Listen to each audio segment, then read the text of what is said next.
최대한 독학으로 준비를 해보려고 해요. 상대가 요구하는 형식이 어떤 건지 정확히 알아야 제가 지금까지 정말 여러 번의 영어 시험을 보면서 깨달은 점은 공부 순서를 반대로 갑니다. 안녕하세요, 여러분. 제니입니다. 지난 영상에서 듣기랑 읽기 공부 계획을 세웠고 이번 영상에서는 스피킹이랑 라이팅 해볼게요.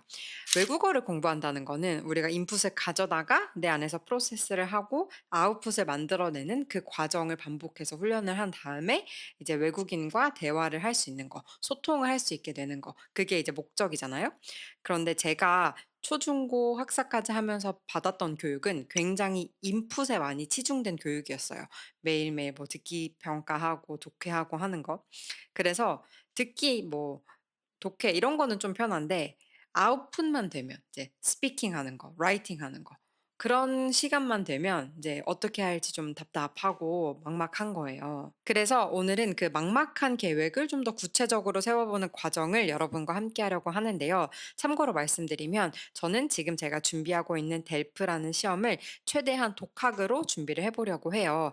이전에는 말하기나 쓰기 같은 경우는 누군가가 내 아웃풋을 보고 나를 교정해 준 다음에 내가 그 피드백을 가지고 다시 공부를 하고 이런 교정이 필요했기 때문에 항상 뭐 선생님이나 뭐 언어 교환 파트너 이런 사람들이 필요했는데요. 2025년 지금을 살아가는 우리에게는 AI가 있잖아요. 그래서 그 AI를 최대한 활용해서 공부에 적극적으로 이용해 보려고 합니다. 스피킹이랑 라이팅, 특히 이런 언어 시험에 있어서는 어떤 유형의 문제가 출제되는지 정확하게 이해를 하고 알고 시작을 해야 돼요.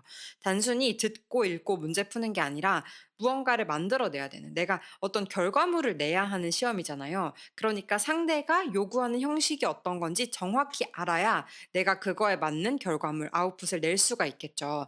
우리가 한국어, 모국어인 한국어로 친구랑 이렇게 평상시에 얘기하는 거랑 인터뷰라는 형식에 맞춰서 그 인터뷰에서 면접을 보는 거랑 내가 말하는 방법이 다르잖아요. 그거랑 비슷한 거죠. 그래서 내가 준비하는 시험은 어떤 유형의 스피킹, 라이팅을 요구하는지 그걸 정확히 알아보는 것부터가 시작이에요. 먼저 포독스용 에크리, 쓰기부터 보겠습니다. 쓰기는 한 문제가 나오는데 총 45분이 주어지고 미니멈 160자를 쓰면 되고요. 실전 문제를 보면 세 가지 유형 중에 하나가 시험에 나오는 것 같아요. 첫 번째로 편지를 보내거나 답장을 쓰는 거. 두 번째는 특정 주제에 대한 내 의견을 피력하는 문제. 마지막은 퍼블릭을 대상으로 정보를 전달하거나 독자를 설득하는 아티클을 쓰는 문제. 이렇게 세 가지가 있어요. 이 책에는 유형마다 각 3개씩 총 9개의 실전 문제가 있고요. 연습 문제는 총 30개가 나와 있어요. 지금 당장 나한테 영어로 또는 불어로 이런 글 쓰라고 하면 굉장히 막막하고 어디서부터 어떻게 시작해야 될지 모르겠죠. 그런데 여러분, 처음부터 겁내지 않으셔도 괜찮아요. 우리 이런 시험 준비하려고 지금 이렇게 열심히 계획 세우고 있잖아요. 지금 당장은 굉장히 어려워 보여도 막상 공부 시작하고 나서 하나하나 천천히 천천히 하다 보면 결국에는 하실 수 있게 될 거예요. 그러니까 처음부터 너무 겁내지 마시고 우리는 계속 갑니다. 제가 지금까지 정말 여러 번의 영어 시험을 보면서 깨달은 점은 듣기와 읽기 같은 경우는 연습 문제 위주로 풀면서 점점 실력을 쌓고 틈틈이 이제 뭐 실전 문제 같은 것들 풀면서 실전 경험을 하는 그런 식으로 공부를 한다면 쓰기는 공부 순서를 반대로 갑니다. 실전 문제랑 답부터 보고 그 다음에 연습 문제로 가는 거예요. 그런 식으로 해야 이 시험에서 나에게 원하는 형식과 그 가이드대로 내가 말하고 쓸 수 있는 연습을 하게 돼요. 공부해야 하는 유형이 3개가 있고 각 유형마다 3개씩 총 9개의 실전 문제가 있잖아요. 일단 실전 문제와 모범 답안을 먼저 분석을 해서 어떤 식으로 답을 써야 하는지 감을 잡고 시작할 거예요.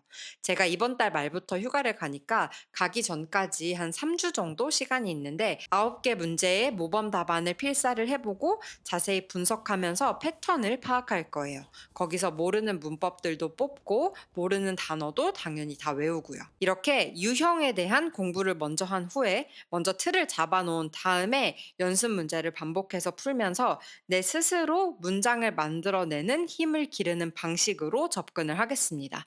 쓰기는 시험마다 유형과 채점 기준이 정해져 있기 때문에 이걸 먼저 확실히 이해를 하시고 이 시험에서 요구하는 방식으로 답을 쓰는 연습을 하시는 게 중요해요. 그리고 휴가가 끝나고 돌아와서는 연습 문제부터 천천히 다시 풀면서 내가 스스로 문장을 만드는 훈련을 할 거고, 시험 한 달 전은 실전 연습처럼 시간을 재면서 직접 문제를 풀어보고 AI한테 교정받고 이런 식으로 반복하면서 시험에 대비하도록 하겠습니다. 구체적으로 공부하는 방법도 영상으로 계속 담아 볼게요. 자, 마지막 파트인 말하기. 이것도 먼저 유형을 파악하는 게 중요해요. 바로 챗GPT한테 물어보겠습니다. 보면 3개의 파트로 구성되어 있는데, 첫 번째는 2, 3분간 인터뷰 형식으로 면접관이 하는 질문에 답변을 하는 거고, 자기소개나 취미, 일상 같은 개인적인 질문을 한대요.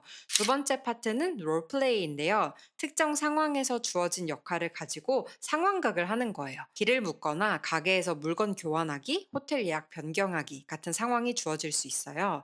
마지막은 가장 긴 파트인데, 2개의 주제 중에 하나를 선택해서 내 의견을 논리적으로 프레젠테이션하는 가장 어려워 보이는 파트입니다. 준비 시간 10분이 주어져요. 파트별로 좀 다르게 접근해야 될 것 같아요. 일단 첫 번째 파트는 내 개인적인 이야기를 하는 부분이니까 자기소개 준비해서 열심히 외우고, 인터넷에 뭐 자주 묻는 질문 리스트 이런 거 찾아서 챗GPT랑 연습해 볼 거예요.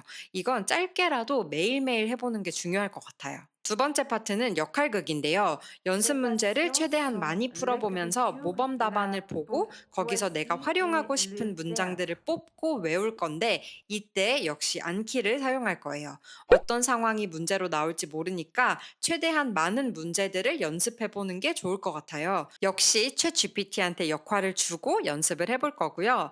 마지막 파트인 주제에 대한 내 의견 말하기 같은 경우는 쓰기랑 비슷하게 정해진 틀 안에서 내 의견을 조리 있게 말하는 게 중요할 것 같아요. 그래서 먼저 실전 문제랑 모범 답안을 Ele 공부하면서 poète, 유형 분석하고, dramaturge. 역시 유용하게 쓰일 수 있는 패턴을 뽑고 모르는 단어도 외우고요. 그리고 Une 나서 연습 petite, 문제를 une, 풀면서 un 내가 petit 스스로 말할 수 appartement, 있는 un 그 힘을 véhicule, 길러가는 걸 목표로 souvenir. 공부해 보겠습니다. 이런 유형의 문제는 말하기 실력도 물론 중요하지만 주제에 대한 아이디어, 말할 거리를 빨리빨리 생각해내는 그 힘을 기르는 것도 굉장히 중요해요. 그래서 시험 전 한 달간은 인터넷에 공유되는 그런 예상 문제를 가지고 실전처럼 시간을 재고 이제 말해보는 훈련을 반복해서 하겠습니다. 휴가 가기 전에 이 정도만 공부를 해놓고 가도 휴가 가서 좀 편하게 걱정 없이 쉴 수 있을 것 같아요. 오늘 이렇게 제 공부 계획을 세워봤고요. 다음 영상들에서는 각 파트별로 공부하는 좀 구체적인 방법이나 직장인으로서 제가 직장 생활을 하면서 어떻게 이 어학 시험을 매니지를 하는지, 뭐 저의 하루 이런 것들을 여러분과 나눠보려고 해요. 어학 시험 준비하시는 분들 모두 모두 화이팅 하시고요. 혹시 궁금하신 부분이 있으시면 언제든지 댓글로 알려주세요. 그럼 오늘도 영상 봐주셔서 정말 감사드리고, 저는 앞으로도 여러분의 언어 공부 여정을 계속해서 응원하겠습니다. 언어를 공부하고 계신 여러분은 지금 세상을 공부하고 계신 겁니다. 그럼 저는 다음 영상에서 뵐게요. 안녕!